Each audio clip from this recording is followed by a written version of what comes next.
So my name is Gina Beck. I got sick in 2015. I got very sick from the flu shot with something called Guillain-Barré syndrome. At my worst, I was paralyzed and in the hospital and couldn't move. When I came out of the hospital and I was healing at home, I was on so many medications and just sort of realized that, you know, that just wasn't the way I wanted to live. And so I started doing some research into how to heal myself naturally.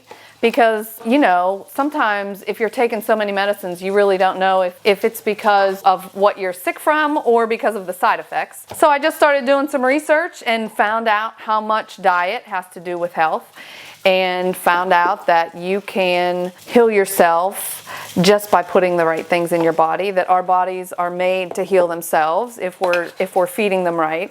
And so that was sort of the route that I wanted to take, and I started volunteering at an animal sanctuary called Chenoa Manor, and that is in Avondale, and I just fell in love with it. And it was very therapeutic for me. You know, at the time I was in such a bad place. I just couldn't stand crowds. I still have a little bit of problems with that. It was just very peaceful, and I decided that's what I wanted to do. And so I talked to my husband at the time and told him that I wanted to find a little piece of land, and we ended up in Shermansdale just because you can get a lot more land here for the same price. Hershey and Hummelstown was just, it was expensive and it was not good land. So it just worked out that we're up here in Shermansdale, and that goat rescue in York happened to be around the same time that we were looking at properties. And so my first animals were from that goat rescue. Even though I didn't have the property yet, I had people who were hanging on to some of the goats for me. Grace being one of them, and Amanda here with us held on to Indian Emma for me until my place was ready. It just sort of grew from there. When I think about the animals that are most special to me, first and foremost, of course, is Winnie, because Winnie was born the day of the rescue. The day that we were at the farm rescuing the goats, Winnie was born, and she was born with a bad leg. Not sure if it was just the stress of the whole move or if it was the leg. She just wasn't being fed. And so we were worried about her. She went to one of Grace's friend's house for the first couple days, and then she ended up coming with me. We knew she just wouldn't make it, you know, with big goats and you have a leg problem and you're not getting around very well, and she needed a cast. I took Winnie in, and she was a house goat. And so she lived with me for 4 months. So of course, Winnie has a very special place in my heart. Winnie's still angry at me for not having her in the house still. Willow and Wyatt, because of where Willow and Wyatt came from. Terrible, terrible conditions. There were probably 80 pigs there. There were a few dogs. Nobody was being fed. They were, you know, the baby pigs were being eaten by dogs, and the pigs were being eaten by pigs, and it was just horrible conditions. And so that's where Wyatt and Willow came from. And we just watching them come full circle from when they got here and were terrified. That has been a really sweet process to watch. Okay, so Shy, who is over there right now, she's our matriarch. She is like 12 or 13 years old. She came from right down the road. Her sister and her horse friend both died within like a month of each other. And so her mom didn't want her to be alone. So the original 9 goats that were here, they went over. Her mom said, why don't you bring them here? Because they were with Grace in York. And she said, why don't you bring them all here? Shy will get to know them, blah, blah, blah. So that's what we did. That hay wagon, which didn't have the walls, we did that since we got it. She would never come out from under that hay wagon. She was depressed, you know, she didn't know us. She was very shy, obviously. Her mom has been wanting to bring that hay wagon over for some time now. So finally we got it, and, you know, put the walls up, and they're gonna do some non-skid paint on it, and the goats are gonna love it. And so Eli and May were my first 2, and they are very bonded. And then the other 4 came from Farm Sanctuary in New York. They had someone call them. They were turning into homesteaders, so they were raising them for meat, and then decided that they loved them too much, that they couldn't do that. And so they called Farm Sanctuary and asked if they would take them in. So they called me and said, hey, if you'll take them, we'll take them. And so I said, sure. So 4 of them came from there. And they won't, I mean, Lorraine is in there. I would be very surprised if they would come over. Wow. You see how they run? If you watch May, you'll see her limping. She's the sort of brown one right over there, and then Eli is her buddy. And then the two black ones are from Farm Sanctuary, and then I don't know where the other white one is, Odin. But that's Rocky, he's from there too.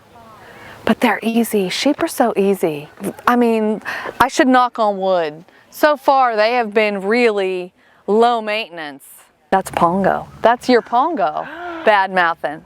Pongo! See? Pongo. Is that Pongo? That's Pongo. Oh, I love his little voice. Yeah. Ah, your like biggest fan is right here. Are you yelling at me? Come on, get up. Come on. No? See, he beat you. Pongo's mean. Yeah, Pongo is mean. Pongo's mean? No, a meme. Oh. I was gonna say he's not mean. There you go. He's mean. I just stuck my finger up his nose.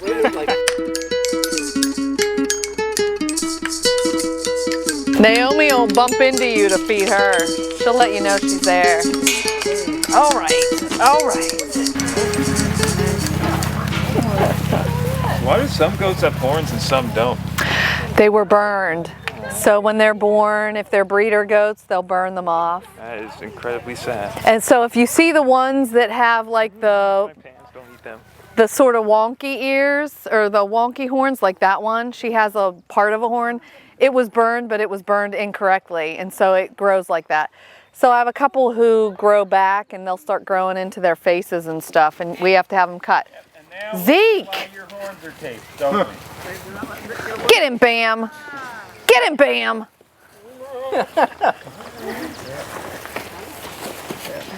Oh! Good girl! Good girl! You're so brave! Yes, I know. He's so bad, huh? Hi, baby. I'll get him for you.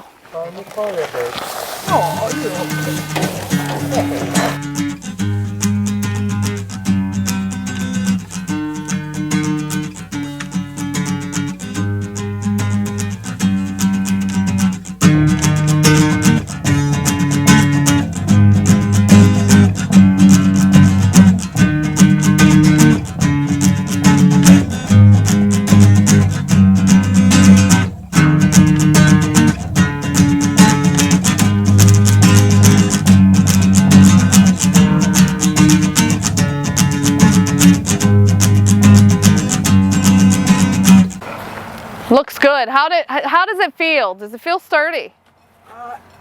Yeah, it wouldn't hurt to put some poles in. Those two poles are bent. That's all heck though. There's some poles. Oh, those poles. No, the poles that are in the ground right now, those are the ones I'm going to use. They're sturdier than the thinner ones. If you need someone to dig a post hole, I love me a good post hole digger. She's got, where's your, I have a driver. I don't know if you could pull those two out of the ground though. You might. If you can't wiggle it out, you'll need a shovel. Well, I'll go get started on those, Mike, if you got this to cut. just try and wiggle one first. All right. Well, that's those two green poles over there? Yep. Middle of nowhere? Yeah, in the middle of nowhere.